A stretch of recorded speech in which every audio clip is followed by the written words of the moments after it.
We are very, very pleased and honored to have Sal come and talk about what Agua Caliente has been doing in the gaming industry, or video gaming industry. Thanks. It certainly isn't, where they are in Europe, so we weren't sure what the reaction was going to be, and we were quite pleased to see the response that we had in Palm Springs. We had people from as far away as LA coming to participate in our tournaments. And, we said, well, this is great, this is very exciting. At our peak, we'd have anywhere from 150 to 200 people attending midweek. And we said, well, this is a great thing to do for a midweek event for us. And when you think about what we're trying to accomplish, and of course, all of us in operations, we're trying to generate revenue, right? That's the bottom line.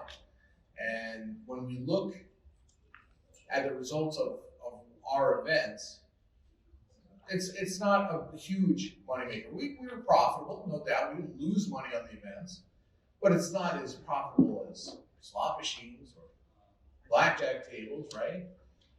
So why would we do this? Why would we take the time and effort to host these the tournaments and we had GameCon, the GameCon conference there. Why would we do that? What's our interest in doing that? Well, for all of you that are on the esports side of the world, you know how big this is. They have events with with viewership of over 1 million on some of these events. 1 million people watching other people play video games. For the folks my age and older, that's sometimes a hard concept to grasp. Not so hard for me because I'm actually a gamer.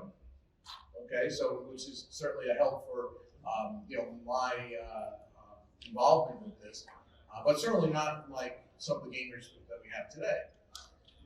So we think about this and we say, we've got something that's very popular, but it's still under the radar.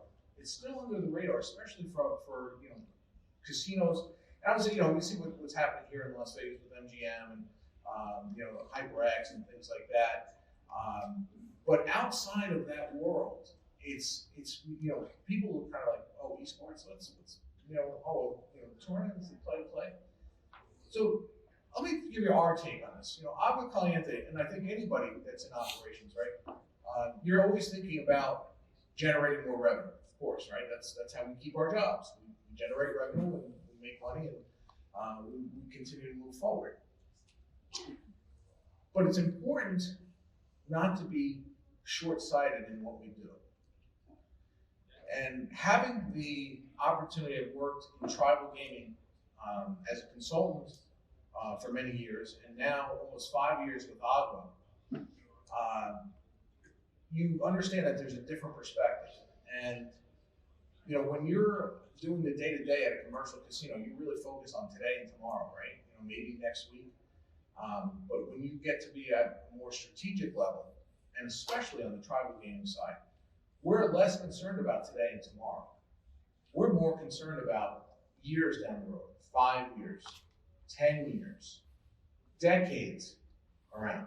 It's seventh generation. That's what we're thinking about. We're thinking about the future and how do we start to build today for that future. Sure, it's going to change, okay, because we don't know what's going to happen in 5 years. We don't know what it's going to look like. But if we don't start making the investment today, we won't be in a good position 5, 10, 20 years from now.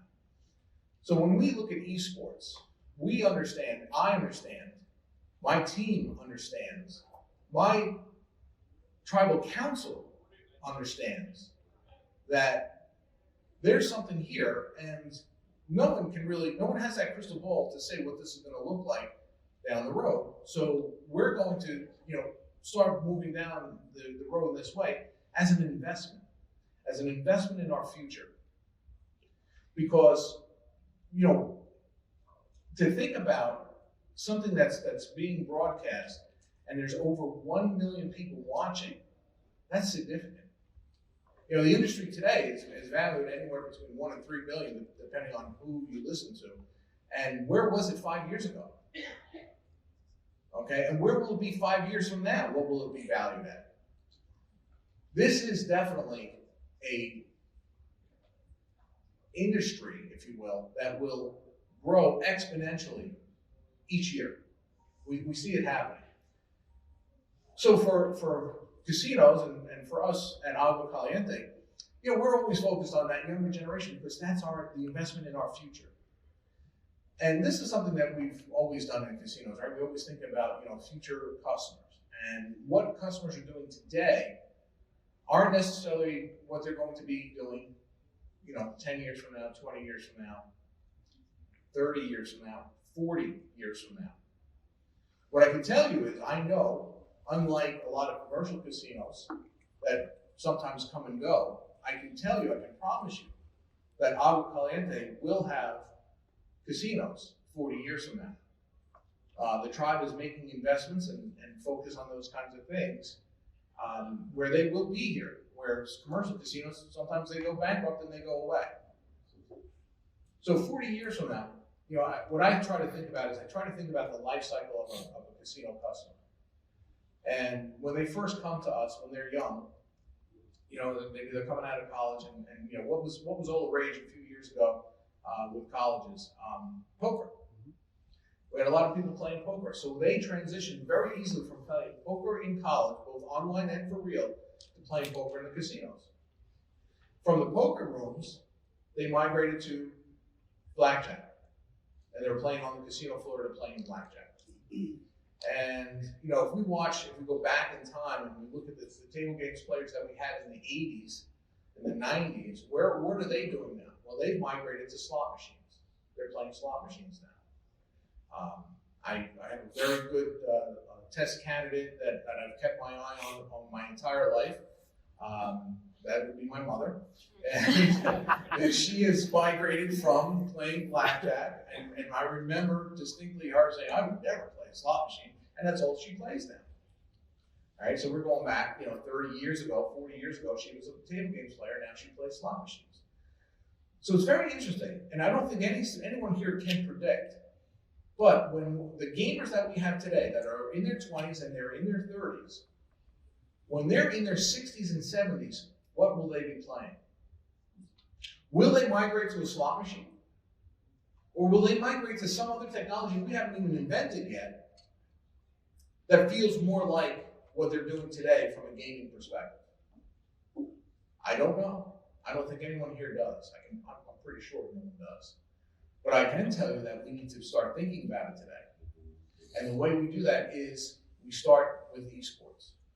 And here's why. The folks are going to come in, and we notice that the younger they are, this is going to shock you, but the younger they are, the less money they have.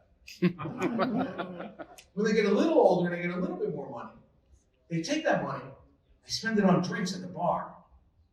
Shocking, right? Who would have thought that? This is since the dawn of time. And then they get a little bit older and a little bit more money, and that money starts to go on to shows and dinners and the blackjack tables and things like that. And we start to see that spread of the money. What I want to do is I want to bring these customers in today, and I want to give them an amazing esports experience. I want to let them do tournaments. I want them to go peer-to-peer. Maybe one day we'll have wagering on esports, but I want to bring them in today. And I want them to learn, I want them to start to love to come to Agua Caliente. I want them to love the way the casino looks and how clean it is and how the customer service is fantastic. Because as they get older and they make more money and they start making decisions about where they're going to go to eat or to see a show or to go to the spa or to stay in a hotel, they'll choose Agua Caliente. And when they choose for their gaming experience, whatever that may be, whether it's some form of esports or something more traditional like blackjack or slot machines, they'll choose Agua Caliente. So I see this as an investment in future customers. And for any of us to think that the customers, the people that are playing video games today and that are involved with esports are not going to be our customers, you're missing out. Okay, you may not have to worry about it for 5 years or 10 years, but when I'm long retired and gone from this world, 40, 50 years from now, we'll have set the foundation to have these customers be customers of Agua Caliente. Now, I'm very excited to see where esports is going. It's really amazing, how this whole thing broke out. Yeah, I'm an Atari guy. I'm from the 80s. I remember when, it was, just simple playing. And then, I remember, wow, I can play online, and now I can play against people. Now I can have people on my team, and now I can have my team play against another team. And I've witnessed and been a part of that evolution. And it's nothing short of amazing. And to bring that technology and that experience, that gaming experience, into the casino environment in a way that really resonates with the younger people that are playing these games today, that's the investment that we want to make today. We want to host more tournaments. We want to continue to have these things. So, there's a lot of things that we do to focus on our younger customers, the cool, hip DJs. Another concept I have a hard time wrapping my head around. People making millions of dollars a year being a DJ. And I'm like, okay, I get it, but if you want to do it, they're flying around in their private jets, and and it's not even turkey. Anyway, but we do this stuff, and great support from but we do this stuff because it's again, we're bringing people in, and we're making an investment. I know where I make the most money, okay? And the gaming folks are probably not going to love to hear this, but I make the most money from people that are 50 and 60 and 70 years old. That's just the truth of the matter. I don't make money off 20-year-olds. I don't make money off 30-year-olds. I make some money off the 40-year-olds. But the 40-year-olds are going to be 50 very soon. Mm-hmm. And the 30-year-olds are going to get older. And the 20-year-olds are going to get there at some point in time too. And so the way we approach what we do is always thinking about that life cycle of the customer. And when we talk about building that customer loyalty with these younger folks and bringing esports is just a piece of it. We have a nightlife manager, Jay, who's here right now, who's done an amazing job at really starting to focus on that fun nightlife stuff that I think is so important to drawing down those customers in. And rest assured, we're making money on those things, just not as much as we make on the other stuff. But I know, and my team knows, that that group will evolve. And as they get older, and as they make more money, we want them to stay with Agua Caliente. And that's why we do these kinds of things. And esports, who knows what the future is going to look like? It's just going to get bigger and better. And the sooner you can get involved with that and get your and your anchors in with that group, they will be loyal to you.